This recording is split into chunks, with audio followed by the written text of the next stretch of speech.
Poniedziałek, to tak się zdarzyło, że w poniedziałki oczywiście rozmawiamy z Frelą Blue. No i Frela Blue jest po drugiej stronie naszej słuchawki. Dzień dobry, witamy serdecznie. Dzień dobry, witam serdecznie i gratulacje całej Polsce. Dziękujemy oczywiście. Frelciu, mamy oczywiście święto Konstytucji 3 maja, mamy 100. rocznicę wybuchu III Powstania Śląskiego, czyli oczywiście u nas w kraju tu się odbywają wielkie uroczystości z tym związane. Może nie aż tak, jeśli chodzi o publiczność, bo wiadomo, że są jeszcze ograniczenia, no ale powiedzmy, że pamiętamy o tych bardzo ważnych wydarzeniach. My może ten temat sobie na chwilkę zostawimy, choć zapytam cię a propos książek, bo o tym mieliśmy dzisiaj porozmawiać. Czy ty czytasz często, zdarza ci się czytać książki historyczne, czy raczej to nie jest twoja tematyka? Czasem tak, tym bardziej, że ja w ogóle nie lubię beletrystyki, tylko właśnie takie książki fachowe i o wewnętrznym rozwoju. Lubię od czasu do czasu czytać, ale tak powiedzmy raz na parę lat, jak mnie coś zainteresuje, a na ogół to lubię takich autorów jak Osho na przykład, albo nie wiem, czy znasz, taki niemiecki jest pan, on już niestety nie żyje, Joachim Ernst Behrendt. On pisał książkę o jazzie, taką wielką chronikę jazzu, potem o muzyce światowej, a potem jakby przeniósł się na takie bardziej spirytualne tematy związane również z muzyką i napisał taką książkę, która jest moja ulubiona po prostu ze wszystkich książek na świecie i się nazywa Trzecie ucho. Świat to dźwięk. Brzmi ciekawie. Nie wiem, czy jest tłumaczenie na język polski, a fajnie by było, bo to jest rewelacyjna książka, bardzo też naukowa i spirytualna.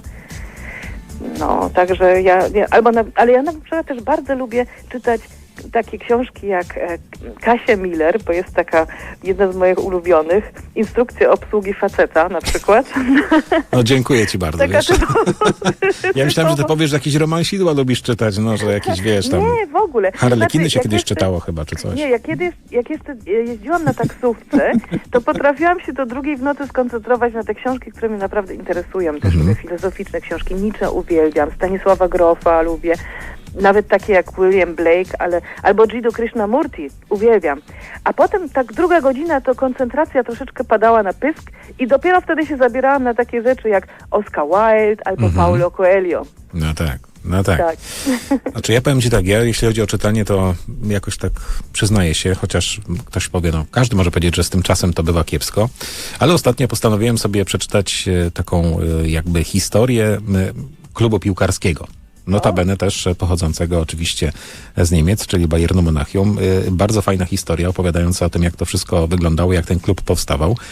No i gdzieś tam rzeczywiście z tych książek można się sporo ciekawych rzeczy dowiedzieć. To taka trochę, ja bym powiedział, minimalnie książka nawet i historyczna. No ale bo opowiada historię klubu. Absolutnie. Słuchaj, ja kiedyś, też się muszę przyznać, ja kiedyś w ogóle nienawidziłam książek czytać. A wiesz, jak to kiedyś było? Trzeba było dużo lektur w polskich szkołach. No wiadomo, oczywiście. A ja się jakoś tak wymigiwałam. W autobusie pytałam koleżanki i kolegów, co tam w tej książce jest. Potem to opowiadałam z czapy.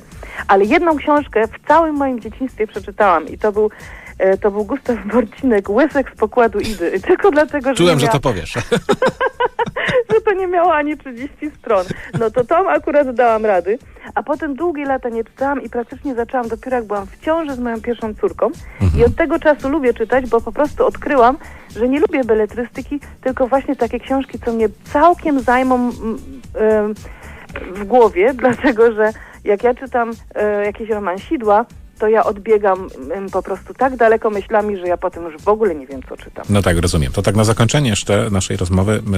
Zdarzało ci się oglądać na przykład filmy, które były nakręcone na podstawie książek i porównywałaś często, jak to wygląda, jak reżyser, powiedzmy, czy scenarzysta wykorzystywał, osoba pisząca scenariusz wykorzystywała tekst danej książki i jak to się przekłada potem, jeśli chodzi o porównania, czy jednak gdzieś była ta fantazja reżysera, który co nieco pozmieniał, niż jak to wyglądało w książce?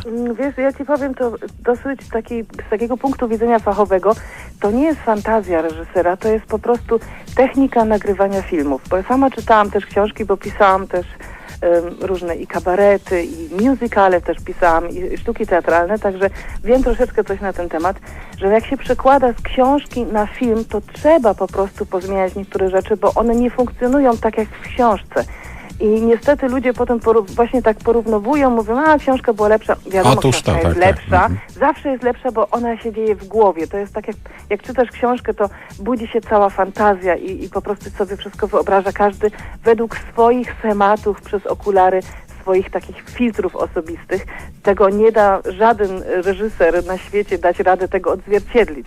Ale uważam, że to są wielkie majstersztyki, robienie tych książek jako film, bo to jest naprawdę bardzo trudno. Bardzo trudno jest przełożyć książkę na film i uważam, że te dotychczas, co widziałam, wszyscy to zrobili bardzo brawurowo. No dobrze, no to dobrze. To teraz pojawi się Frela Blue, zaśpiewa piosenkę Uwodziny Ancika. Mogę? Oczywiście, ja tylko jeszcze... Tylko, bo wiesz co, bo ja teraz na miejscu napisałam króciutki wierszyk o tej mojej ulubionej książce Trzecie ucho. Ale słuchaj, nie ma problemu, ja ci za chwilkę oddam głos, tylko chciałem powiedzieć, że Uwodzina Ancika Freli Blue to jest piosenka nawiązująca do tej książki Jaka jest instrukcja obsługi faceta. No to chyba o to chodziło. I tylko tyle, proszę. Niestety, ona by na pewno wyszła zupełnie inaczej, jakbym tą książkę wcześniej przeczytała. To no dobrze. cała historia. Ale niestety napisałam ją dużo wcześniej, już 20 lat temu, a tą książkę dopiero niedawno odkryłam. Aczkolwiek nigdy nie jest za późno, żeby się czegoś nauczyć. No tak, no to słuchamy teraz tego twojego wiersza.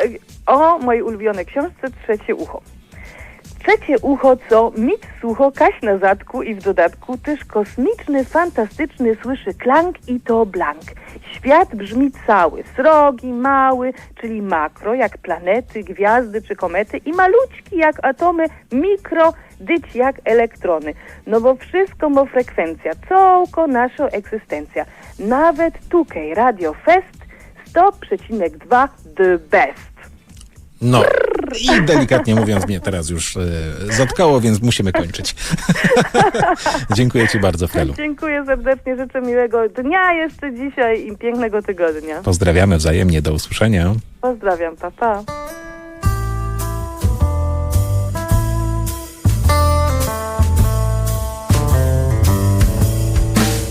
Hej, Anciku, kiedy przyjdziesz do mnie są? Hej, Anciku, ja ci coś fajnego dam. Hej, Anciku, kiedy przyjdziesz do mnie są? Hej, Anciku, ja ci coś fajnego dam. Anciku, daj mi kusika, pójdź, ja ci pokorza ta technika. Legnij się sam na szezlongu, nauczę cię poręcz longu. Hej, Anciku, kiedy przyjdziesz do mnie są? Hej, Anciku, ja ci coś fajnego dam. Hej, Anciku, kiedy przyjdziesz do mnie są? Hej, Anciku, ja ci coś fajnego dam. Wyjrzyj się na moje serce, kiedy klupie ino do ciebie. Wbadnij się we moje ślepia, ale uwiń się, hopie, bo ci rypna. Hej, Anciku, kiedy przyjdziesz do mnie są? Hej, Anciku, ja ci coś fajnego dam. Hej, Anciku, kiedy przyjdziesz do mnie są? Hej, Anciku, ja ci coś fajnego dam. Gyry mam gryfny jak aktorka, by dać ci siedzieć przy gorkach. Dom twoim bajtlom nuper, a jak nie chcesz, to skocz mi na pukę.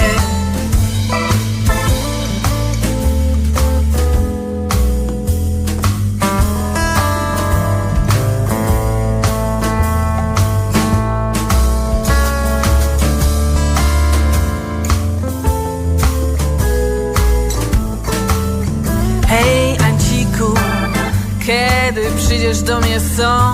Hej, Anciku, ja ci coś fajnego dam. Hej, Anciku, kiedy przyjdziesz do mnie są?